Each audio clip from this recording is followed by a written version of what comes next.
Hello and welcome back. This is just going to be a quick video describing my personal collection of the Seiko watches that I currently own. I'll give you the model number and I'll talk briefly about the watch. This is my most expensive Seiko, not that it's crazy, although this has increased in value. I believe I paid like $330 for this. This is the Seiko Presage SRPD 19. Stunning dial on this watch. I don't wear this watch as much as I really should or would like to, simply because it doesn't have lume. But this is an excellent dress watch when you're in nice dress clothes to wear. This is my Seiko 5 SRPD 51K1. I wear this somewhat regularly, although you can see it's not ticking right now. I just took it out of the watch box, but pretty much really like this watch. Wear it somewhat regularly. A couple times a month I wear this watch.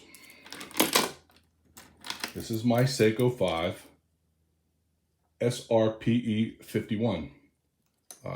This was a Father's Day gift to myself last year, so I've had this one a year now.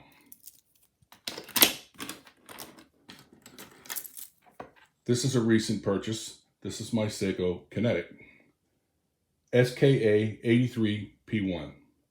Pretty cool watch. Bought this because I wanted a kinetic watch. Thought these were cool, something different to add to my collection. So I purchased this one. These next two are my Seiko Solars. This is the Seiko Couture series. It's the only Seiko I own that actually has a sapphire crystal. It has a cabochon. For those of you who don't, a cabochon is just nothing but a polished stone. They try to make it look like a jewel, but it's just a polished stone. This is the SNE 565. This is another watch that has increased in value. This is my other Seiko Solar. I wear this watch a lot. This watch just, for some reason, seems to fit me well. I like how the watch feels on my wrist, so I wear this one a lot. But again, has no lume, but I just like the way it feels on my wrist. This is the SNE 323. These are some of my less expensive Seikos, but I still like these a lot. This is a Seiko Recraft SNKP 27. Cool looking watch. Although that looks like lume, this watch has no lume. Same with this watch, Seiko Recraft series. Looks like it has lume, but that's not lume. Kind of disappointing. This is the SNKN 37. This is kind of a big watch, so you have to have a bigger watch or a bigger wrist to wear this watch. But it's a nice watch. I believe this was the second Seiko I purchased. It's upside down. This is the Seiko 5 SNXS 75.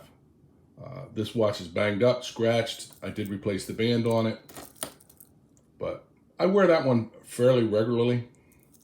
I believe that was my second Seiko. This was my first Seiko. It was a Christmas gift a couple years ago from my wife. I wear this somewhat, but all my gifted watches, I'm somewhat protective of them because I don't want to damage them. This is the Seiko SNKK 81. And these last two are a couple quartz watches that I actually own. I don't own a lot of quartz watches unless they're solar. This is the Seiko Sur 397P1. Pretty cool watch. Again, no lume on this watch, but you can pick these up for like $100. You know, it's a functional, nice Seiko quartz. This was the first quartz watch that I bought for myself. I actually really like this watch. It has good lume on it. This is the Seiko Sur 503. Pretty cool watch. I don't remember. You can probably pick these up for like $140. They're pretty popular. That's why they're a little bit more than these. But the Seiko Sur series is pretty popular because you're getting a Seiko for $100, $150 in that price range. But that's a quick, and I was kind of chuckling to myself as I started pulling these out of my watch box. I have 12 Seikos. And the Seiko Solars, I don't equate these to be as good as Citizens. but I like them.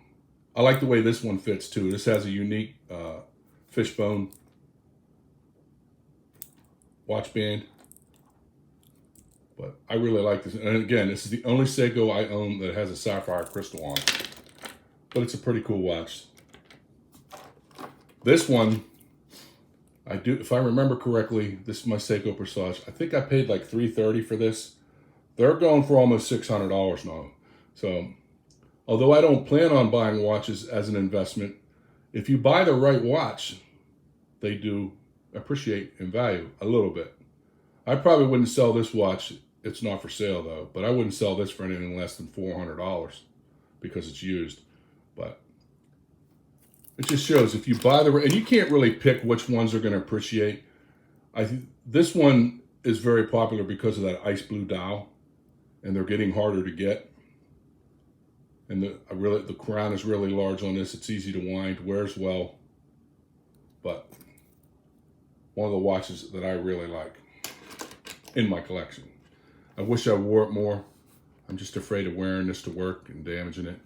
This I wear, this I wear, this I wear. I wear that one a lot. I just like the way it fits on my wrist. The Seiko Surs, I break them out occasionally. I wear this one more because this one has lume on it. Wear this one pretty regularly. Wear this one sparingly just because it's a gift. Wear these occasionally. I wish I'd have watched some more reviews and videos on these two Recrafts. They don't have lume. That was kind of a letdown, but they're still cool looking watches. And the bands on them, even though they're not that expensive, they're okay. They're decent quality leather bands. Although I've noticed the price really going up on these Recraft series. I guess maybe they're catching on and becoming more popular. Just know, I can't speak for every watch in the Recraft series. I only own two. They don't have lume. But okay. And I did a math real quick. Rough estimate of what I paid for these watches. This is about $2,000 in Seiko watches. You can spend $2 grand in a drop of a hat in a matter of 2 years easily. But if you do it on a limited budget, you know, a watch at a time, you can amass a nice collection. I'm a big fan of Seikos. Maybe it's the name, but I like Seikos. I've always liked Seikos, and I'm always going to buy Seikos. But okay, quick view of my Seiko collection. Next time, I'll probably do my Citizens. All right, that's it.